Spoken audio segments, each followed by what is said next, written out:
Le poids des ans est aussi léger que sa mémoire est incroyablement vive et précise.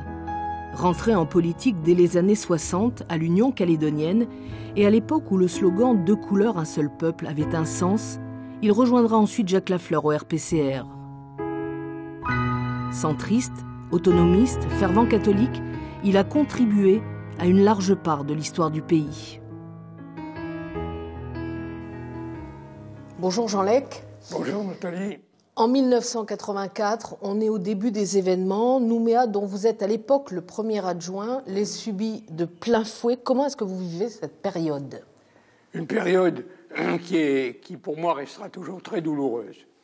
Douloureuse parce que quand on voit tous les événements qui se sont déroulés, on ne peut être que touché. Et puis pour moi personnellement, ça a été un problème pour ma femme et moi personnel, c'est que notre dernier fils, Jacques-Olivier, a été victime d'un très grave accident le lendemain des élections de novembre 84. Et en 85, après le problème de l'exécution de Tual sur sa propriété, il y a eu une révolte dans Nouméa en pleine nuit et mon étude a été incendiée. Alors, ça reste pour moi des périodes douloureuses. Et ça reste pour moi des périodes douloureuses parce qu'il y a eu perte d'êtres humains. Et je suis plein de compassion, que ce soit d'un côté ou de l'autre, pour ces gens qui disparaissent. Donc drame personnel, drame politique. Drame politique. Et votre étude, pourquoi est-ce qu'à votre avis, elle est incendiée? Je ne sais pas, j'avais passé la nuit à circuler dans Nouméa, tantôt avec la police municipale, tantôt avec les pompiers. Et vers 5h30 du matin, j'ai dit je vais aller me reposer un peu. Et je suis rentré chez moi. Je ne m'étais pas allongé depuis 10 minutes que le téléphone sonne. On me dit votre étude est en train de brûler. Alors on est venu me chercher, je suis descendu. Et quelque chose me disait quand on est passé devant que j'aurais dû monter. Et on m'a dit après qu'il a peut-être mieux. Il valait mieux probablement que je n'y aille pas, pour la bonne raison qu'on ne sait pas ce qui aurait pu se passer. Mais probablement par des gens qui estimaient que je n'étais pas assez dans leurs opinions politiques, alors que, bon, j'ai le respect de l'être humain, mais j'ai le respect des opinions de chacun. Alors en 1986, de premier adjoint, vous devenez maire de Nouméa, vous succédez à Roger Larocque, à la mort de celui-ci. Est-ce que vous sentez à ce moment-là le poids des responsabilités, sachant que d'un côté vous succédez à un homme qui avait une forte personnalité, et puis en prenant les rênes d'une ville qui est à l'époque sous couvre-feu?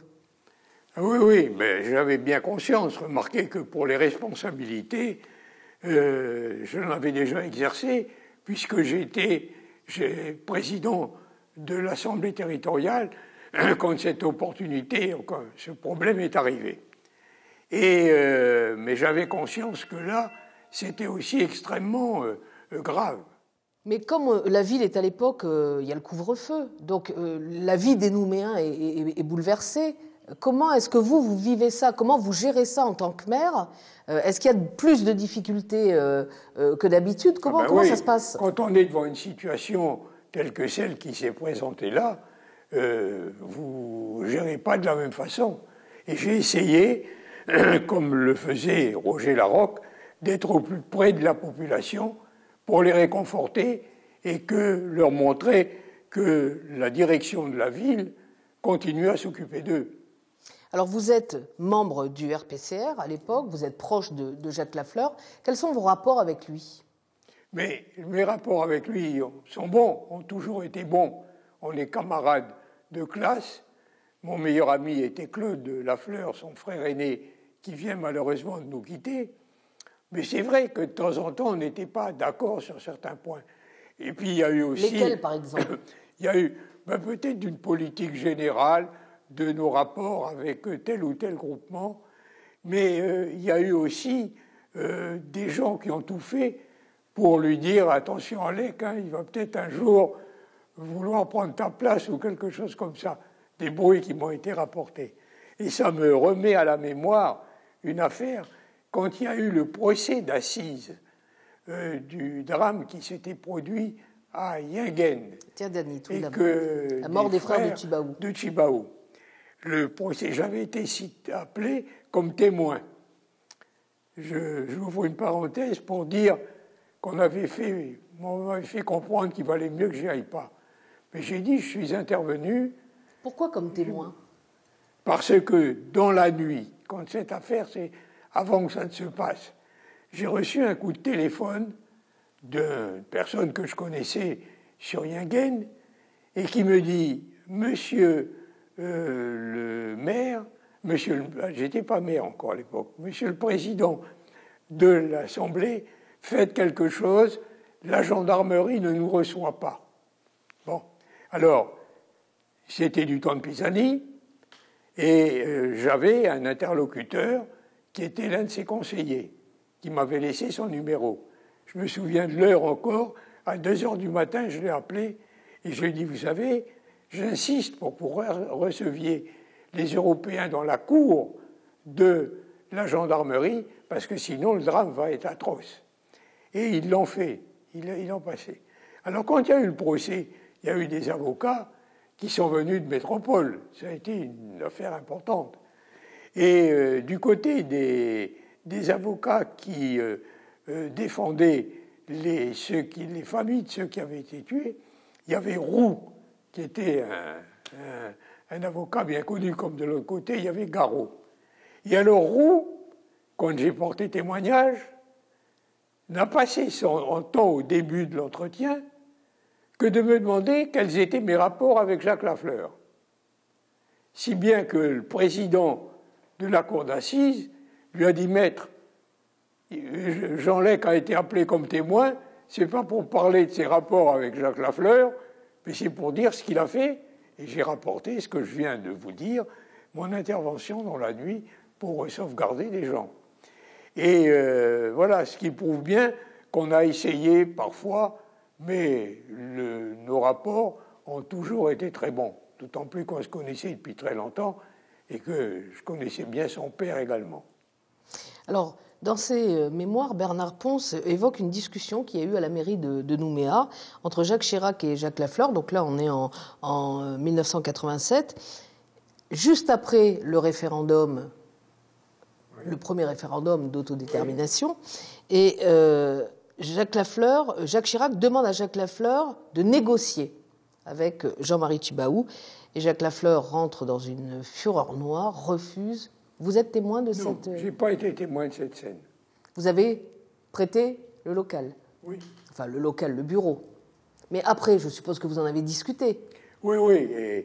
Mais la situation globale était telle qu'il n'y avait pas de possibilité de l'engager peut-être si vite, cette négociation qui ensuite a résulté des accords de Matignon, d'Oudinot et de Nouméa. Vous pensiez vraiment que c'était trop tôt pour négocier? Je pense qu'on avait peut-être... Moi, j'étais partisan, personnellement, que l'on puisse essayer de voir pour régler les problèmes. J'avais conscience qu'on ne pouvait pas continuer comme ça et que ça allait se terminer par une guerre civile. Et il y a eu Ouvéa, et là, la prise de conscience, elle a été très claire. Mais je dois dire aussi que Jacques Lafleur était lui aussi bien imprégné de l'idée qu'il fallait en sortir de cette situation. Et vous savez ce que c'est, dans un groupe politique, il y a différents courants, différentes tendances, et il y avait des gens qui voulaient en découdre jusqu'au bout. Puis il faut dire que dans l'autre camp, il ne créait pas une situation aussi, du côté des indépendantistes, qui permettait d'engager une discussion. Après le drame d'Ouvéa, justement, la mission du dialogue est donc envoyée en Nouvelle-Calédonie par Michel Rocard. Certains contacts, notamment avec les indépendantistes, sont pris à ce moment-là. Ça se passe chez vous? Alors, voilà exactement ce qui s'est passé.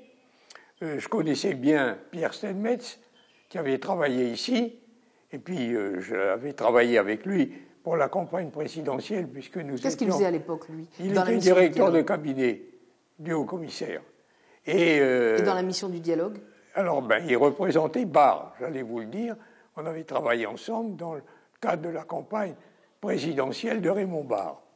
Et puis, il y avait Christian Blanc, qui avait été l'adjoint direct de Pisani et avec qui j'avais déjà beaucoup travaillé ici. Alors le jour où la mission du dialogue est arrivée, le soir même, Christian Blanc et Pierre Steinmetz sont venus à la maison. Et ils cherchaient à joindre Tjibaou, ils n'y arrivaient pas. Et ma femme avait quelqu'un qu'elle connaissait sur Poneriouin, elle a dit, je vais l'appeler, je vais voir ce qu'on peut faire. Elle l'a appelé, et un moment après, le téléphone a sonné, il n'y avait pas de mobilis à l'époque, il était le téléphone fixe. Elle est allée, et c'était le correspondant qui disait, voilà, Tjibaou va appeler. Et Tjibaou a appelé, et là, on l'a passé à Christian Blanc.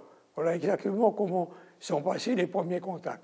Puis après, il y a eu un deuxième contact, alors, entre Jacques Lafleur et moi-même, et Christian Blanc et Pierre Steinmetz, et qui s'est passé dans mon bureau à la mairie de Nouméa.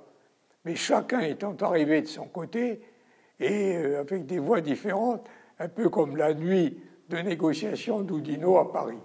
Mais alors pourquoi c'était si secret? Pourquoi est-ce qu'il fallait maintenir cette omerta un peu sur ces... Oui, non, mais je crois que c'était pour pouvoir lancer les premières possibilités d'accord, s'il y en avait ou non, et que ce ne soit pas diffusé publiquement. Avec cette mission du dialogue, à l'issue de son séjour calédonien, est-ce que vous, à ce moment-là, vous avez un bon espoir qu'on puisse aboutir à quelque chose? Oui, j'ai eu le bon espoir quand j'ai vu les réactions des gens, d'un côté comme de l'autre, après le drame d'Ouvéa. Je me suis dit, là, maintenant, on a atteint le sommet et on ne peut pas aller plus loin. Et vous savez, il y a quelque chose qui me reste frappé dans l'esprit. J'ai été à la morgue quand il y a eu les obsèques, etc. Et j'ai vu ce jeune qui a été tué. Ils étaient deux, un gendarme et lui. Le jeune, un visage poupon et avec un trou ici au milieu du front. Rappelez-vous que ça vous marque pour la vie. C'était à quel moment, ça? Après Ouvéa. Parce qu'il y a Ouvéa, les morts de ceux qui ont été tués, etc. Et puis il y a eu des forces de l'ordre qui ont été tués également. Un gendarme ou un sous-officier et ce jeune. C'était les militaires qui avaient perdu la vie, pendant l'assaut. Oui. Ça marque à tout jamais. Vous savez, de même que quand il y a eu l'assassinat de plusieurs gendarmes dans le nord du territoire, eh bien, l'aumônier militaire m'a téléphoné et m'a dit « J'aimerais bien que vous m'accompagniez parce qu'on va présenter les corps aux veuves. » Et je suis allé. C'est un spectacle que je ne voudrais plus jamais revoir. Alors, vous faites partie de la délégation du RPCR qui va partir négocier à Matignon. Dans quelle ambiance est-ce que se déroulent ces discussions, notamment quand on connaît le caractère un peu fougueux de Jacques Lafleur, puis qu'on savait que c'était un peu compliqué pour lui, il devait se douter que ce serait difficile à faire admettre au parti. Comment ça se passe, ces négociations? Dans quelle ambiance? Il a rencontré Tjibaou avec Rocard. Et puis ensuite, il y a eu les délégations qui ont été reçues. Donc déjà, première approche avait eu lieu. Puis Rocard était clair, il avait dit maintenant il faut conclure. On est là, on y passera le temps qu'il faut, on y a passé quasiment la nuit. C'est là où je rappelle que pour ne pas attirer l'attention des journalistes, on était chacun arrivé par des voies différentes, comme vous avez indiqué, et la discussion a été rude. Mais il y avait une volonté de part et d'autre d'en sortir. Je rappelle, le drame d'Ouvéa a été le déclencheur de toutes ces possibilités d'entendre pour l'après. Est-ce qu'on peut dire qu'il y avait un des partenaires qui était plus dur, plus arc-bouté sur des positions que l'autre? Oui, ça dépend un peu du thème, de la nature de personne. Quelqu'un comme Yewene était extrêmement dur. Et je l'ai entendu dire à Tjibaou, après la signature, attention, je crois que tu nous as conduits vers le trou noir. Vous l'avez entendu dire ça, à Matignon? À Matignon. Ce qui devait se révéler finalement exact un an plus tard. Donc voilà, mais tout le monde avait conscience du drame que ça représentait. Quelles étaient vos relations avec Jean-Marie Tjibaou? Parce que vous partagiez quand même deux choses. D'avoir été, vous, un ancien de l'UC, à l'époque, l'UC historique, de couleur un seul peuple, et puis d'avoir cette foi catholique tous les deux. Oui. Quels étaient vos rapports? Je ne l'ai pas connu beaucoup, sauf quand il a été à la cathédrale un temps, quand il était prêtre. Et puis après, je l'ai vu quand il avait quitté la prêtrise, il avait été autorisé, et qu'il travaillait d'abord dans le cadre de la développement de la culture, car c'était ce qui le préoccupait le plus, la préservation de la culture mélanésienne. Et puis, je l'ai connu un peu, mais je n'ai pas beaucoup siégé avec lui à l'Assemblée territoriale. Mais quand vous discutiez, vous aviez... Ah non, c'était toujours très correct, et très, très franc et très net. Je vous raconterai qu'après le retour de Matignon et d'Oudinot, il me téléphone un jour, il me dit « il faut que je vous voie d'urgence ». Bon, il donne rendez-vous à la maison, et le jour même. Et alors, la maison était cernée des forces de l'ordre, plus personne ne pouvait rentrer. Il vient pour me parler toujours de la loi électorale, car ça a été le point d'achoppement de Nainville-les-Roches et de toutes les discussions. Et il me dit, voilà, il faudrait reprendre, parce que j'ai encore présent à l'esprit, il faudrait de différence entre vous et nous de 4 à 5 000 voix, parce que c'est assez facile à modifier. Tandis que là, il y en a beaucoup trop. Mais je lui dis, on vient de rentrer d'Oudinot, c'est impossible à reprendre. Et ça n'a jamais été repris, si ce n'est des années plus tard. Si, mais ça a donné lieu au débat lancé. Au débat, voilà, et qui a eu lieu bien après. Ben oui. La poignée de main entre Jacques Lafleur et Jean-Marie Tjibaou, les accords Matignon-Oudinot, ça a été difficilement accepté dans les deux camps, d'ailleurs, au retour des protagonistes. Vous, côté loyaliste, vous étiez plutôt dans quelle tendance? Vous souteniez complètement la démarche de Jacques Lafleur? Je soutenais ce qu'on avait négocié à Paris, dans les accords d'Oudinot, de Matignon d'abord, et qui s'est ensuite transformé dans ce projet de loi qui a été soumis à la ratification et à référendum après Matignon, après Oudinot. Lorsque l'accord de Nouméa est signé, cette fois on est en 98, déjà avant qu'il soit signé, il y a la proposition de Jacques Lafleur de trouver cette solution consensuelle, cette période tampon avant la mise en place d'un nouveau référendum, etc. Comment est-ce que vous appréhendez cette proposition? Comment vous la vivez? Est-ce que vous trouvez Je crois qu'elle était réaliste. Parce qu'au départ, on voulait une consultation de la population 5 ans après. 5 ans au départ des discussions que nous avions eues à Matignon. Parce que moi, je ne dissocie jamais Matignon de la rue Oudinot. Matignon, ça a été les grands principes, et la rue Oudinot, ça a été l'application de ces principes. Alors, on a bien vu au moment de la discussion que 5 ans, ce n'était pas possible, et on a mis 10 ans. Bon. Et puis, au bout d'un certain temps, on s'est aperçu qu'au bout de 10 ans, on ne serait pas prêt. Et c'est là où il y a eu la proposition de Jacques Lafleur, qui était réaliste et qui a été acceptée. Et quelle a été à cette époque la réaction des indépendantistes? Ils ont trouvé ça aussi tout à fait acceptable. Parce qu'il ne faut pas oublier qu'il fallait prendre l'habitude de l'exercice du pouvoir. Ils avaient 2 provinces et nous n'en avions aucune. Et puis, il y avait ce qui a été une discussion importante de ces accords, ça a été le rééquilibrage. Lorsque l'accord de Nouméa est signé en 98, c'est vous qui allez prendre les rênes du premier gouvernement issu donc de cet accord. Comment ça s'est passé? Est-ce que c'est Jacques Lafleur qui vous a dit Jean, tu vas prendre il faut que ce soit toi, de par ton expérience. Comment ça s'est passé? Il a fait probablement, il a estimé qu'il pouvait l'être. Moi, je lui ai dit un jour, c'est toi qui aurais dû y aller, et il n'a pas voulu. Bon.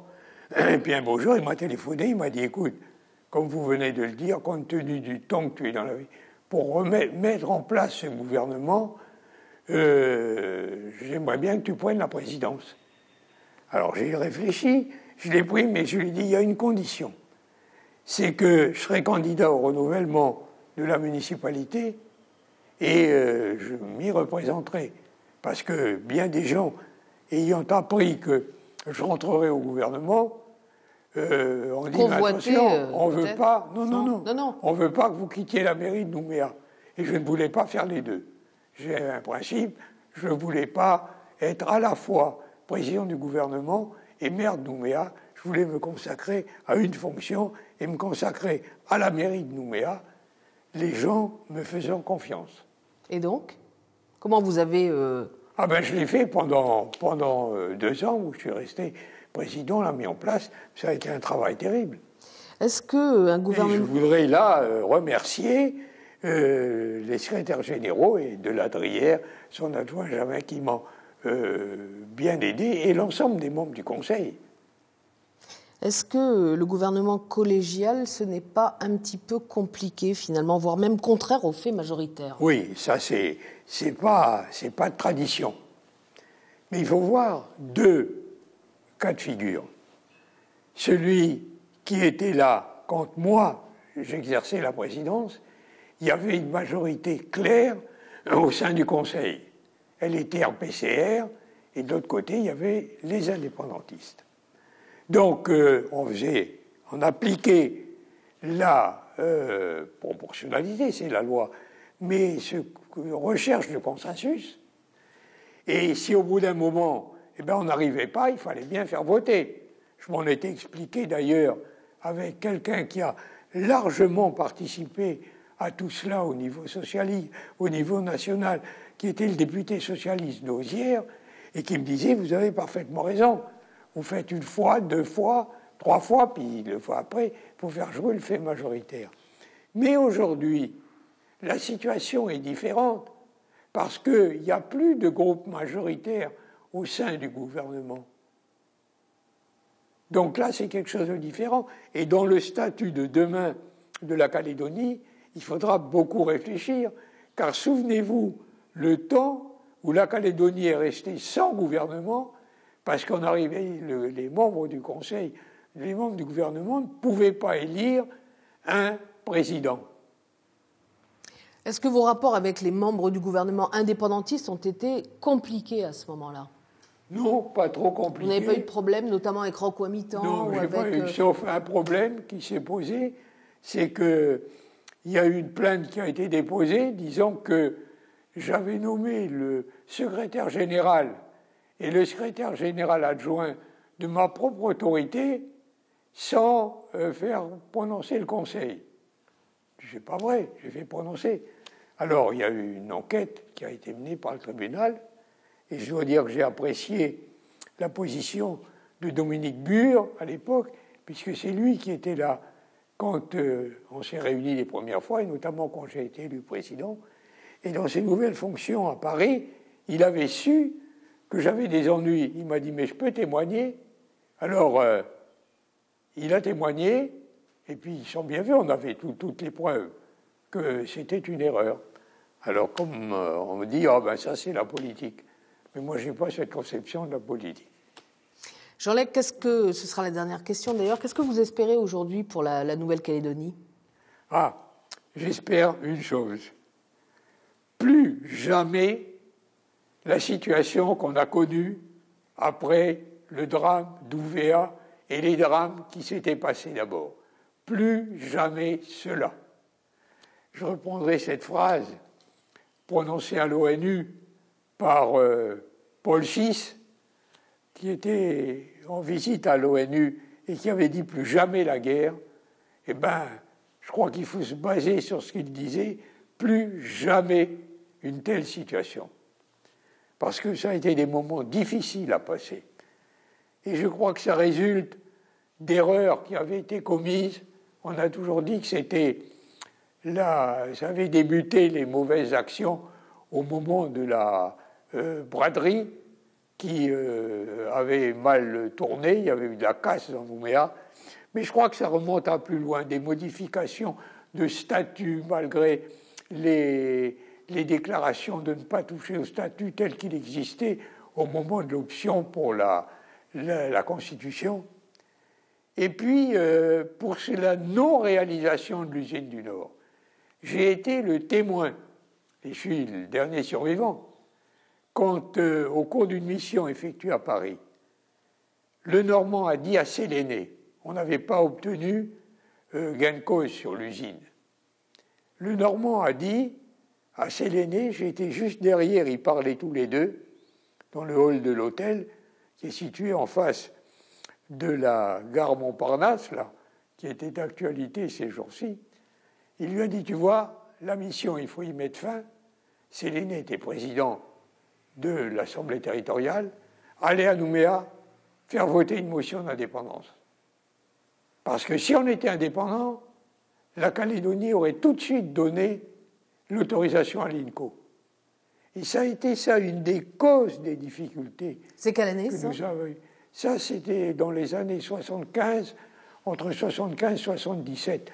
Je me souviens d'une discussion au ministère de l'Industrie entre le ministre de l'Industrie et Roger Larocque, qui avait été très violente.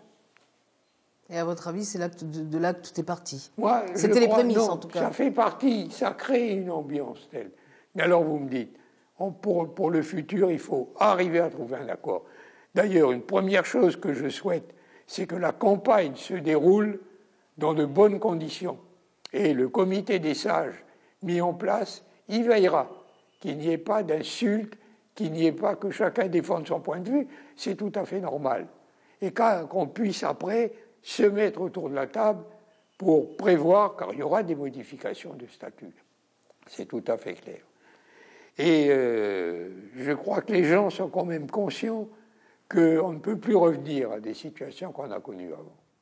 Jean Lec, merci d'avoir accepté de répondre à nos questions. Merci d'avoir ouvert vos souvenirs sur toute cette période de l'histoire de la Nouvelle-Calédonie. On se retrouve dans un mois pour un nouveau grand témoin. Merci de votre invitation.